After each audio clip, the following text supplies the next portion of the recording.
Uma das formas também de repetir o passado, nós olhamos que a primeira delas é que você não sabe fazer de outra forma. Você não viu outra forma. Então, você mesmo dizendo a vida inteira, não vou ser como meu pai, não vou ser como minha mãe, você acaba sendo exatamente igual. E porque você não tem outra forma. Isso é um dos motivos. Mas o outro motivo pelo qual você faz isso é na tentativa de reescrever a história e ser melhor do que os seus pais. Olha só, chuta que é laço, isso é uma cilada. Quando nós temos a prepotência de nos sentirmos onipotentes, poderosos para mover no presente e agir no presente e falar agora eu tenho o mesmo cenário que era lá na época dos meus pais, só que eu não vou ser boba como meu pai, eu vou fazer diferente. E eu não vou ser boba como a minha mãe, né? Agora eu vou fazer diferente. E a ideia aqui é de reconstruir lá no passado, sendo que o passado é imutável. Não tem como mexer. Não tem como voltar na linha do tempo. Quem anda na linha do tempo é Deus, a gente não anda. Então, é uma ideia infantil, medíocre, de tentar mudar o passado a partir do presente. Então, vamos lá para a prática. O que seria isso? Um exemplo. É, eu me chamo Raquel, né? E minha mãe, Maria, ela fez tudo de errado que podia acontecer. E aí, o que eu faço? Eu escolho amar a minha a minha forma de amar, o que eu aprendi a amar é como eu olho para o meu pai. O meu pai, o Josias, ele amava minha mãe, ele perdoava minha mãe, ele estava o tempo todo cuidando da minha mãe, restaurando a minha mãe, e minha mãe dando todo tipo de trabalho para o meu pai. Eu tive as minhas consequências, eu, enquanto Raquel, né, sofria e chorava e falava: nossa, minha mãe não podia fazer isso, minha mãe não podia fazer isso. Enquanto meu pai, Josias, sempre demonstrava amor, fidelidade, respeito. Então, eu olhava para o meu pai e admirava, eu falava: que pai maravilhoso. Então, a minha forma de amar não é o amor leal, fiel e pleno, porque não havia reciprocidade. Josias, meu pai, não era amado pela minha mãe. Então ele sofria as consequências. Então, o que eu entendo desse quadro? Eu, adolescente, Raquel, com 12 anos, doida para, né, namorar, me envolver com alguém. Como que eu vou escolher alguém? Pensa. Um, dois, três. Pensou? O que você pensou? Eu vou escolher alguém, né, diferente da minha mãe? Vou escolher alguém maravilhoso igual meu pai? Não. Eu escolhi ser como meu pai. Meu pai é tão bom, ele é tão maravilhoso. Ele é um exemplo de amor, um amor redentor, um amor perdoador, né? Tão maravilhoso que eu vou escolher para me relacionar, vai me atrair alguém que me maltrate, alguém que me despreze, alguém que me traia. Alguém até que venha me bater. Mas essa pessoa me atrai por quê? Porque amar para mim é eu escolher alguém bem difícil para cuidar.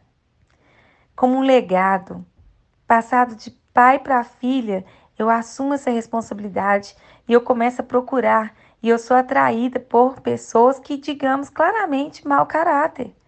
Pessoas com pouca postura humana, né? Porque alguém que é capaz de bater num ser humano, num adulto, no mínimo, está muito equivocado em relação a si mesmo e em relação ao próximo. Então eu começo a procurar pessoas que quebram regras, que quebram leis.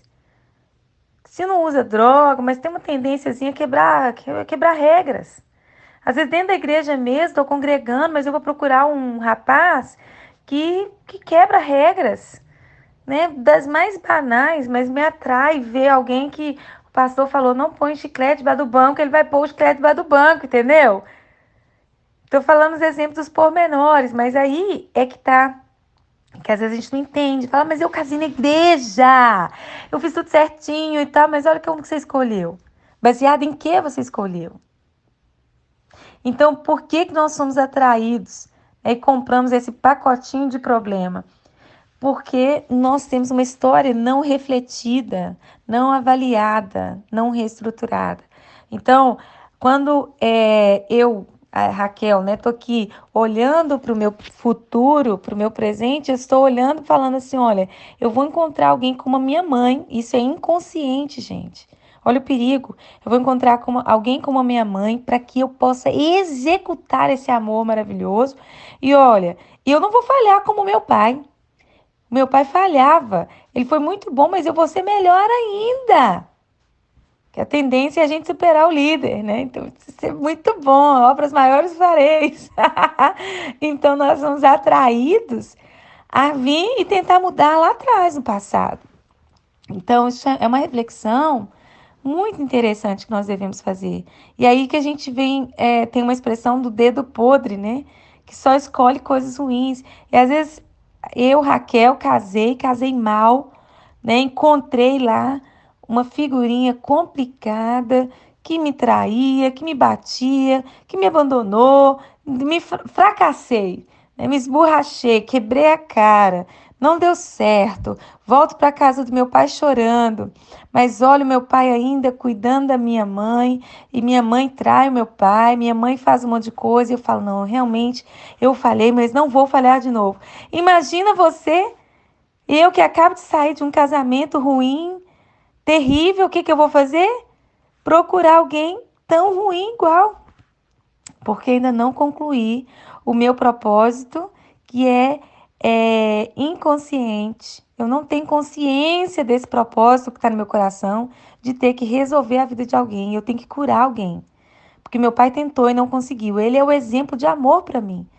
Então, gente, não adianta eu ir nas conferências, nos lugares, aprender sobre como que deve amar, o que que é reciprocidade, o que que é cumplicidade, o que que é uma vida plena, um casamento pleno, se para mim isso é teoria, porque o exemplo para mim é o meu pai amando a minha mãe. Então, eu vou encontrar no meu segundo casamento, no meu terceiro casamento, até o meu quinto casamento, chega igual a Gretchen lá, com os problemas dela emocionais, que vai passando do 20º casamento e tá sempre da mesma forma. Porque eu não me dei o tempo, o valor e o direito de refletir a minha história.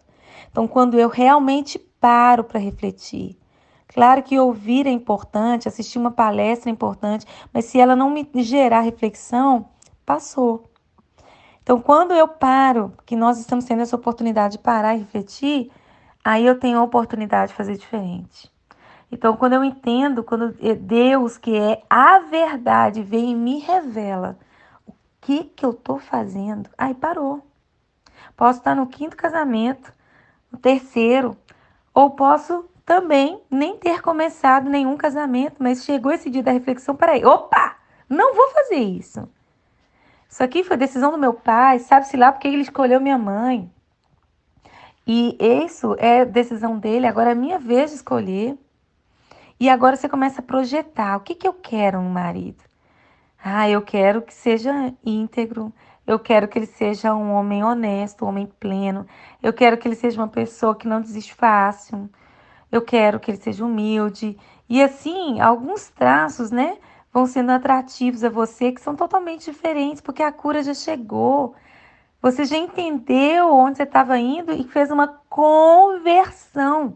Você sai daquele plano e vai para outro. E aí você vive de forma diferente. Porque você entende que Deus é a sua justiça, que Deus vai julgar a causa do seu pai, que Deus vai julgar a causa da sua mãe, que Deus é aquele que encontra as pessoas, porque Ele encontrou você, Ele vai encontrar eles também. E você os entrega a Cristo. E você entende que você não resolve o passado, mas que você é responsável por executar um presente de uma forma íntegra. E aí, em oração, em comunhão com Deus, você pergunta a Deus qual é o seu projeto para minha vida?